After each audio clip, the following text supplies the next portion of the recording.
প্রিয় বিনিয়োগকারী ভাই ও বন্ধুরা আমার, আসসালামু আলাইকুম। শেয়ার বাজার অর্থনীতি ও বিনিয়োগ বিশ্লেষণের পক্ষ থেকে নতুন একটি ভিডিওতে স্বাগতম। আজকে ভিডিওর বিষয়বস্তু হচ্ছে রপ্তানি নীরব খাত। বাংলাদেশ অর্থনীতিতে অবদান রাখছে দেশের একটি গুরুত্বপূর্ণ খাত, আর খাতটি সম্পর্কে তেমন হাইলাইট করা না হলেও এ খাত সংশ্লিষ্ট মহান ব্যক্তিরা ঠিকই নীরবে দেশের অর্থনীতিতে অবদান রেখে যাচ্ছেন। এজন্য খাত সংশ্লিষ্ট মালিকপক্ষ, কর্তা ব্যক্তিবর্গ ও দেশের অর্থনীতির চালিকা শক্তি আমার শ্রমিক ভাইদেরকে জানাই অন্তরস্থল হতে টুপি খোলা অভিবাদন।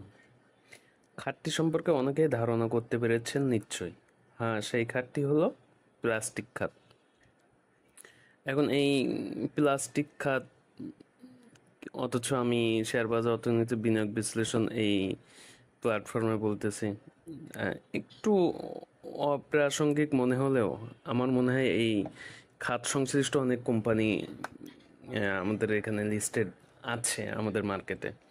হয়তো সেগুলো ইঞ্জিনিয়ারিং বা মিসেলিনিয়াস বিভিন্ন সেক্টরে হয়তো হতে পারে। এই জন্য আমার মনে হয়েছে যে এই খাত সংশ্লিষ্ট যেহেতু আমাদের অর্থনীতিতে অবদান রাখছে, একটু আপডেট দেওয়া মনে হয় আমাদের সবার জন্য উপকার বয়ে নিয়ে আসবে।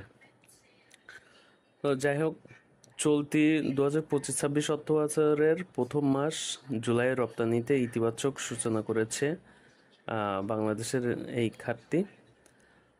রপ্তানি উন্নয়ন ব্যুরো ইপিবি হালনাগাদ পরিসংখ্যান অনুযায়ী এ মাসে এই খাত সংশ্লিষ্ট রপ্তানি আগে একই সময়ের চেয়ে 7.41 বৃদ্ধি পেয়েছে, যেটি মানে গত এক মাস আগেও নেতিবাচক ধারায় ছিল। এক্ষেত্রে যে এগুলো পণ্যগুলো অবদান রেখেছে তার ভিতরে আছে অন্যতম হচ্ছে পিভিসি ব্যাগ, পিভিসি পাইপ, আরও ইত্যাদি ইত্যাদি আছে এই খাত সংশ্লিষ্ট। তথ্য অনুযায়ী হচ্ছে জুলাই পিভিসি ব্যাগ রপ্তানি থেকে আয় হয়েছে $5.46 মিলিয়ন, যা আগের বছর একই সময়ের তুলনায় 52.41% বেশি। বাজার বিশ্লেষকরা বলেছেন যে এই প্রবৃদ্ধির পেছনে প্রধান ভূমিকা রেখেছে ইউরোপ ও উত্তর আমেরিকার বাজারে পরিবেশ বান্ধব ও পুনঃব্যবহারযোগ্য ব্যাগের চাহিদা বৃদ্ধি। আর আমাদের দেশের তুখোড় ব্যবসায়ী সম্প্রদায় এবং দক্ষ মানব সম্পদ এই সুযোগটা কাজে লাগিয়ে উত্তরোত্তর সামনের দিকে এগিয়ে যাচ্ছেন। এই খাত সংশ্লিষ্ট আসলে খুব বেশি হাইলাইট হয় বলে আমার মনে হয় না, আমার চোখেও পড়ে না। সব দিকে তো আসলে নজর রাখা সম্ভব না, হয়তো হয় কিন্তু সেটা আমি দেখি না বা আমার চোখে পড়ে না। ইপিবির পরিসংখ্যানে দেখা যায় যে জুলাইয়ে পিভিসি পাইপ রপ্তানি হয়েছে $5.46 মিলিয়ন, যা আগের বছরের একই সময়ে ছিল $3.58 মিলিয়ন। এতে এ খাতে প্রবৃদ্ধি 52.51%। বর্তমানে বাংলাদেশের প্লাস্টিক শিল্পে এটাকে সম্ভবত মানে আমাদের মনে হয় মার্কেট লিস্টিংয়ে মনে হয় ইঞ্জিনিয়ারিং সেক্টরে অনেক ইঞ্জিনিয়ারিং বা মিসেলিনিয়াস এর ভিতরে মনে হয় কিছু কোম্পানি থাকতে পারে। তা বর্তমানে বাংলাদেশের প্লাস্টিক শিল্পে 3 শতাধিক কোম্পানি রপ্তানিতে জড়িত, যার বড় অংশ পিভিসি ব্যাগ, প্যাকেজিং সামগ্রী এগুলো আছে।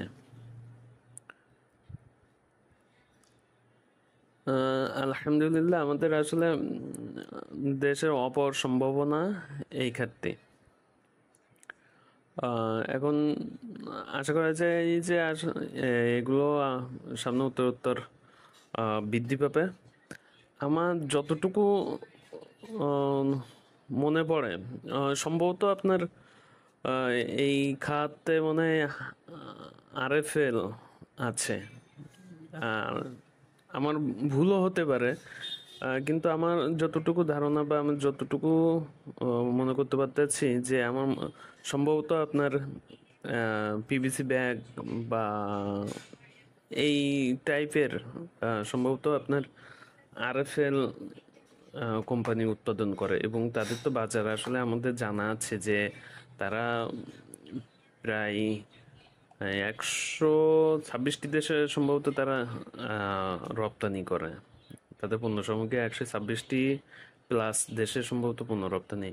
আমার তথ্য হয়তো ভুল হতে পারে, কারণ খুব বেশি এই সেক্টরটি নিয়ে আসলে তো খুব বেশি হয় না, হাইলাইট হয় না, খুব বেশি আমার জানাও নেই।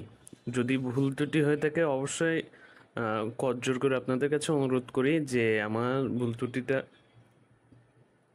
ধরিয়ে দেবেন, যাতে করে আমি বস্তুনিষ্ঠ খবরটা আরও ভালোভাবে উপস্থাপন করতে পারি এবং আপনাদের কাছে সামনে তুলে ধরতে পারি, যাতে করে আমার আপনার সবারই বিনিয়োগ যাত্রাটা আহ,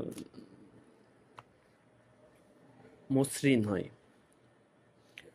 তো এই পর্যন্ত আমার কাছে মনে হলো যে যে একটি এটি মানে একটু আপনাদের সামনে উপস্থাপন করলে আমাদের বা একটু সামনে হয়তো ভালো হতে পারে।